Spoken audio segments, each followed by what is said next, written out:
Hey, viewers and viewers, my name is General Red Strategist, and welcome back to Say You're Being Hunted. It's episode 542, I think, is the one we're recording today. Phil is joining me. How you doing over there, Phil? I am. Yes, hey, how's everything going with you today? I'm good, yeah. We've had a bit of a decent little recording session so far. We did some Will You Press the Button, then some Islanders. I was telling you, of course, I was telling you, of course, in the Islanders video, which will have gone out by the time this episode goes out, that, I was recording a load of propagandist content today. Ruby, Let's Watch and all that, which left me emotionally drained, but thoroughly enjoyed it. But I'm not going to ramble about that because I've talked about Ruby so many times in my So You're Being Hunted series. I want to ask you, Phil, how are you doing today? I'm not doing too bad. Yes, I'm doing quite well. I'm doing well on this fine little Saturday that we're doing a recording session on in the So You're Being Hunted world. Indeed, that's. With the millions of episodes you've got. Yeah, absolutely. It's just a podcast style episode, this, essentially, ladies and gentlemen. Chill out, relaxing sesh, just to round off our recordings. Yeah.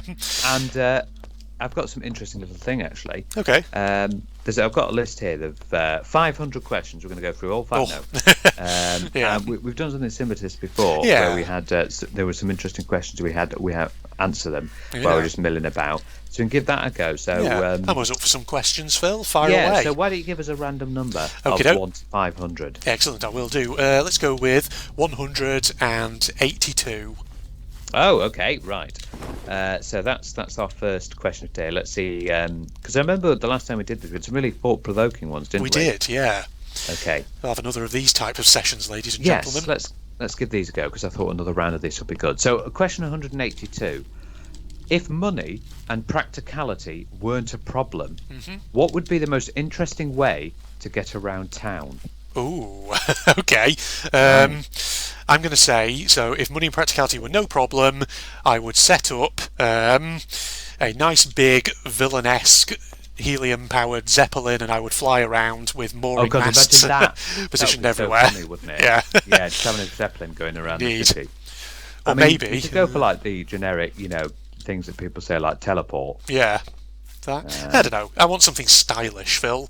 And because practicality is no object, it would be a wildly impractical Zeppelin that wouldn't be able to actually exist in reality. So basically, it would be a Zeppelin with all the luxuries and conveniences that in real life Zeppelins would not be able to carry because of the weight limits and restrictions on them. Yeah.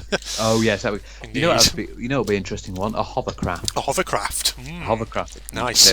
That you can use to go through the air, or maybe suddenly all the land is turned into. Oh no, that's not good. All the land turned into water. That's not what you want, is it really? It makes me think actually. Yeah.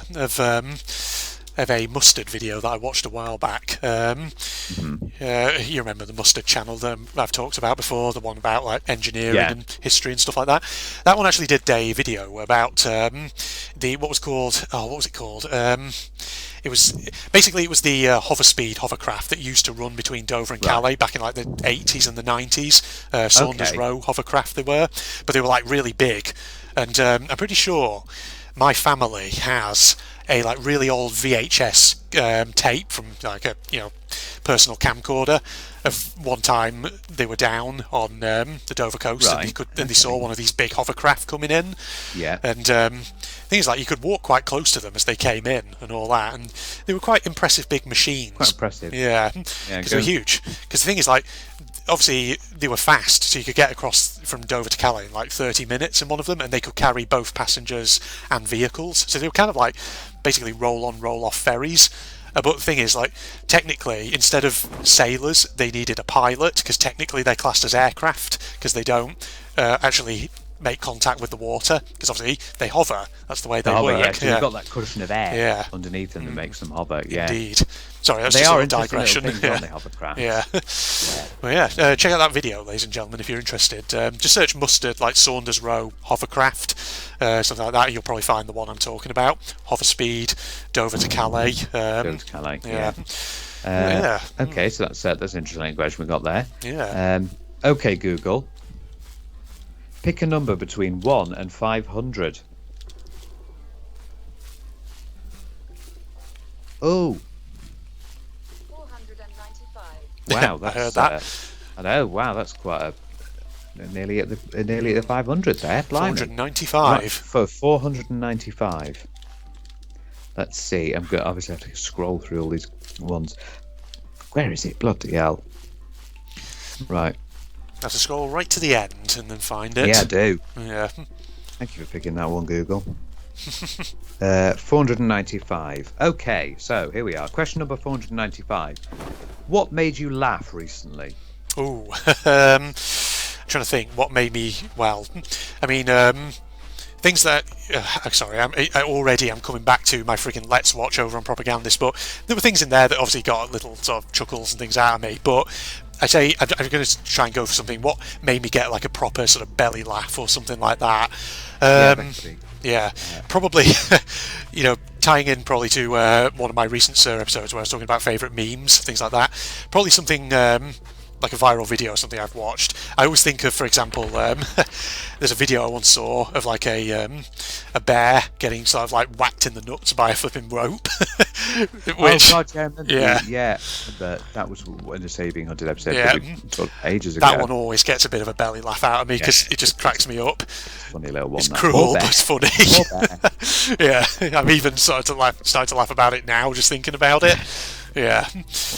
What about you, Phil? Is there anything in particular? What made me laugh recently? Absolutely nothing, because I've got no emotion in me whatsoever. It's a bored android, aren't you, Phil? Bored android, no. I'm just thinking...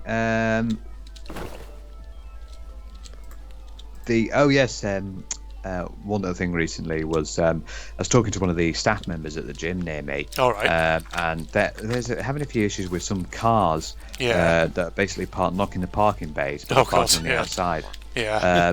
And one of them, which really made me laugh, they put a note on one of the cars saying, "Look, if you do this again, you're going to get bloody banned. So stop fucking parking where you shouldn't be." So, got very blunt with it, yeah. That really did make me chuckle when I heard it. So, yeah, well done to them, because they shouldn't be parking there. Yeah. At all. Sometimes you get people like that, don't they, who don't park properly, and it's just like, I'm just going to park wherever the hell I want to. No, stop doing that. Don't. It's because there was no parking space available, so they parked on the edges.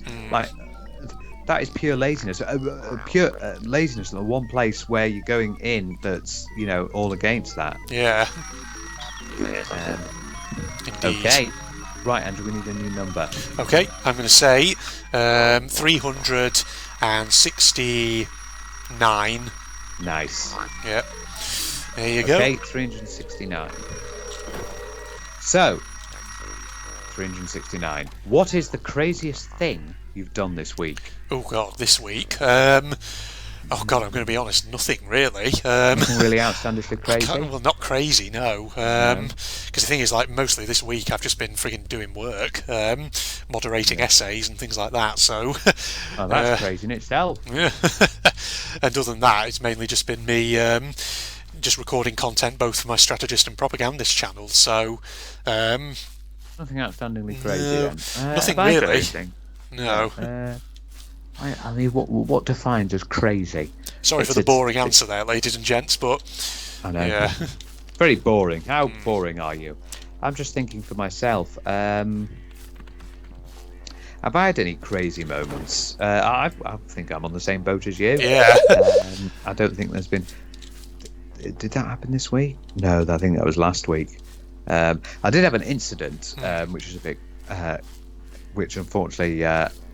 was not too good for me. All right. It's been a bit of a crazy one. I was it was in work. I was in the office getting my lunch prepared. Yeah. And unfortunately, as I was getting my lunch prepared, I had a pack of like beef jerky. Oh yeah. And it fell on the floor. Oh. And as I went down to pick it up, I picked it up, but unfortunately, there was someone there at the time who was making teas and took the milk out of the fridge. Oh no. And unfortunately, she was going to she went to put the milk back in the fridge. Uh-oh. And as I went down to pick up the beef jerky. Yeah. What are you knowing for? How do you? Well, it's just I'm worried that you're going to say she tripped over you or something.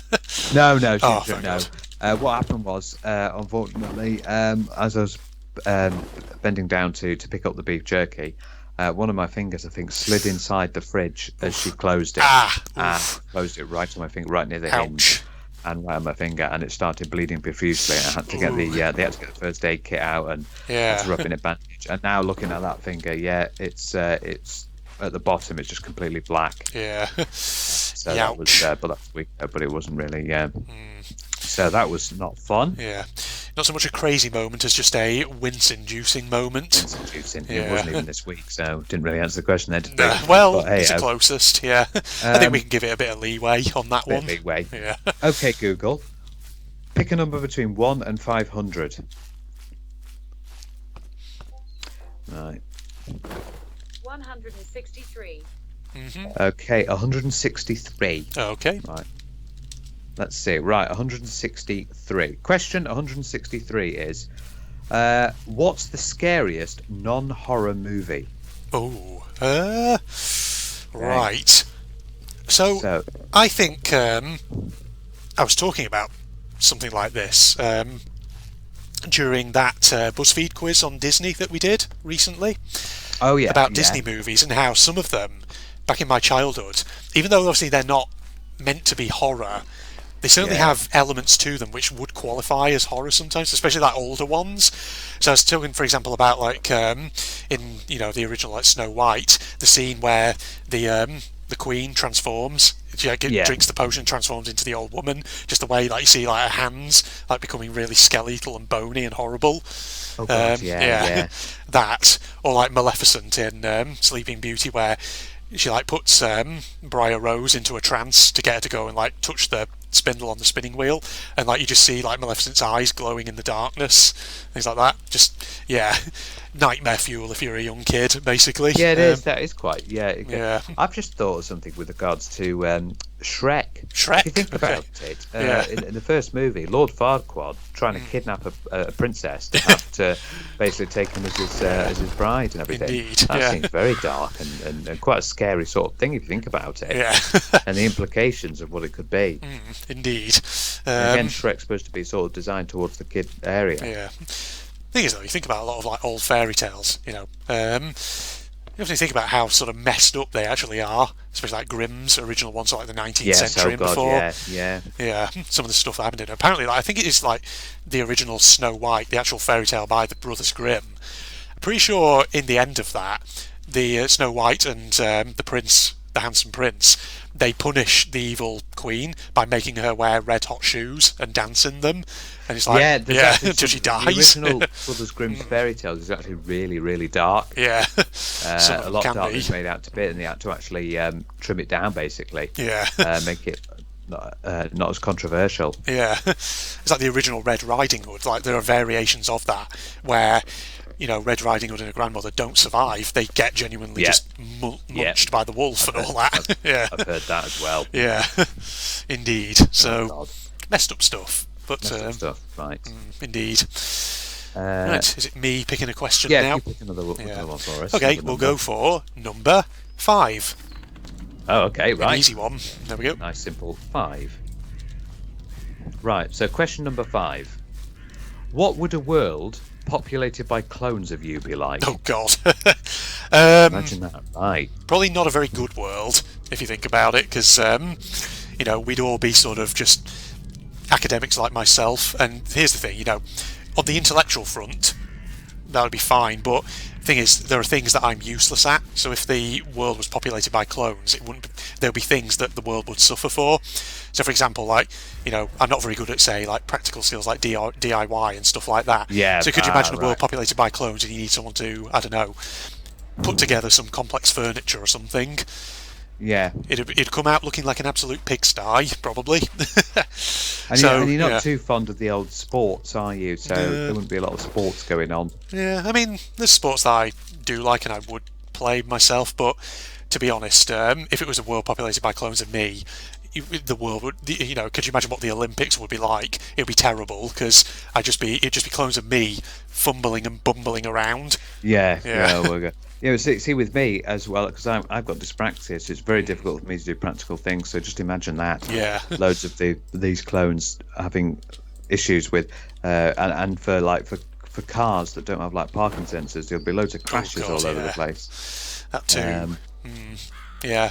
So no, you wouldn't want a world populated by clones of ourselves, I don't think. But there'd be a hell of a lot of good technical things going up, because good in a technical perspective. Yeah. And if it was a world populated by clones of myself, who's actually going to run the General Red Strategist channel? I think we'd all be competing over it. Could you imagine that? Hey up viewers and hey up viewers and viewers, hey up viewers and viewers, hey up viewers and viewers, hey up viewers and viewers. No, I'll do the intro. Pick a number between 1 and 500. Right. 114. 114. Okay, let's do that one. Right, so 114. Oh, okay. When is censorship warranted? Ooh, okay. When is censorship warranted? So that's a good question, actually, because, as a general rule, I'm not a big fan of censorship, but I'll admit there are sometimes. I remember the old So Being Hunted episode, all about the when the UK was bringing in all those porn laws. Yeah, so it depends. There are, I think, some situations which are, bad enough where it would be warranted, but I think the way you'd have to go about it would have to be very careful, because obviously you don't want to have that chilling effect on freedom of expression and speech and all that. So thinking, where would it be justified? So there are forms of what you would call censorship light, which I think we do accept in everyday life. Like, for example, how certain types of TV show things are only shown after 9 p.m. Watershed. That would be technically a form of kind of censorship light, because you're not showing it at a certain time, obviously, so that kids don't see it. And I can sort of understand, that, because it's partial censorship but not total. So there are situations like that where I think you can sort of justify certain things, but I think you have to be careful, because you can easily stretch that to ridiculous proportions where it becomes harmful rather than good. And there are obviously other sort of things. So I don't know, for example, extremist political materials, which yes, well, that's what I was thinking. You don't see indeed all these various videos and things like that. If you're seeing, for example, say content from a terrorist group that is basically advocating outright violence or persecution of groups in society, that needs to be censored. Yeah, that's something that needs regulating and controlling, because that's dangerous. But it's one of those things where the rules by which you verify whether or not it should be censored, that's something you have to think very carefully about, because obviously what you don't want is to create a set of rules or criteria for assessing whether something therefore falls foul and becomes sort of violent extremist content. Yeah, because you don't want to obviously catch any false positives or stuff that maybe is kind of quite politically out there but isn't necessarily extreme, stuff like that. So that's always the tricky bit with censorship, just making sure that you are clamping down on the stuff that genuinely needs censoring without catching anything else. You don't want to have you don't want to sometimes show these things for ones if they get into the wrong hands, or they inspire people to do various things as well. Yeah. I mean, that's a big argument, I would say, why sort of the liberal democratic rule of law generally is the best way of doing things, unlike sort of authoritarian regimes where the authorities can just define something as being censored just arbitrarily because they don't like it. Because obviously you don't want authorities censoring things just on the basis of, well, it disagrees with what we're doing, or because we don't like it, things like that. So there's a really tricky tightrope you have to find, and that's where the legal system and the rule of law comes in for setting out clear guidelines for what constitutes content that should be and should not be censored. Yeah, absolutely. It needs to be a constructive conversation. Sorry, I'm going off. Go on. Yeah. There we go. Over to a new question, I think. Yeah, I think we'll do one more. Actually. Yeah. Okay, one more then. So if you give us a number. Okay, I will pick the number 24. Right. Okay. 24. 24. So question number 24 is: in the past, people were buried with the items they would need in the afterlife. Ooh. What would you want buried with you so you could use it in the afterlife? Interesting. Okay, so I'm having my ancient Egyptian burial. They're going to put me in a tomb with all my possessions. What sort of artifacts or trinkets would you? Maybe something that's nostalgic, maybe something that's memorable to you, sort of sentimental items. Yeah, I probably would take some sentimental items, things like that. Probably take some practical things. Take some cash with you for the afterlife. Cash, yeah. Just going to pop by the news agents in the underworld and all that. Grab myself a drink. So you can buy up the next of the Daily Express. Daily Express. Yes. Interesting little question. Like, what would you take with you? Because you want to take some memorable items with you, wouldn't you? Yeah. I'm assuming we can't just say, I would take, I would take my gaming PC so I continue doing General Red Strategist videos and Beyond the Grave. Can you imagine that? I'm here in the afterlife. Yeah. Here I am. Oh my goodness! Do some more recordings. It's a new Let's Watch episode over on Propagandist, but suddenly on my face cam, I'm now a zombie. Yeah. Yes. Yes. Now watching. I suppose other people would go for things like phones or anything, wouldn't they? Indeed. I mean, it's got to be gifts that really resonate with you, don't they? Maybe have gifts of something to remember your parents and stuff. Yeah, maybe. Family, significant others, friends, things like that. Yeah. You want to take something, I think, some reminder, some memento of people who are cherished and close to you and all that. Yeah, that serve you well in the afterlife. Yes. Yeah, because it was all a big thing in ancient Egypt time. Yeah. Where they were buried with things of them, sentimental items and values, and the amount of times it's sentimental. Sentimentals. But yes, all the items that they would carry through because they believed that there would be an afterlife. Yeah. Well, yeah. Though of course, if you were unlucky and you were like a servant in ancient Egypt, you wouldn't be buried with your possessions. You'd be a possession of the person you're being buried with. Yeah, I remember that. Yeah, that's really unfortunate, isn't it? That. Yeah. So, the joy of ancient class systems and all that. Indeed. Yes. Well, there's some interesting questions we've had a little go out there. Yeah. Pretty good, that, Phil. I always love actually doing little question episodes like that. We'll do some more in the future, definitely. It's almost like doing a Q&A, except without the viewer input and all that. So, that was a good one. Thanks for joining me then, Phil, for this recording session. Yeah, a bit of sea being hunted. Yeah. Always right, good. Well, when we come back next time, we've got all sorts of stuff to do, yeah. Indeed we have. Well, in that case, Facebook and links down below, along with a link to my Propagandist channel for anyone interested, and if you enjoyed, a like is, of course, always appreciated. Other than that, this is the two of us signing off. Goodbye, everybody. Goodbye. Oh, check this out, though. Okay, I'm up there on the staircase. I've entered the city. Ladies and gentlemen, down the stairs. This is like we're in level 2. See. Very good so far. Oh. Hang on, let me through. Can I go here? No, not by the looks of it. Just have to keep going through. You see all those robots on that hoist there. There's more of them in here as well. Okay, there's a pit in the middle. If we could knock them into there, that would work, wouldn't it? There we go, you get in there. And you. No, stop it. Get out of here. Right, we'll just beat you to death instead then. Moving along. There's like barrels full of gold over there. There's an invisible wall stopping me getting to the gold.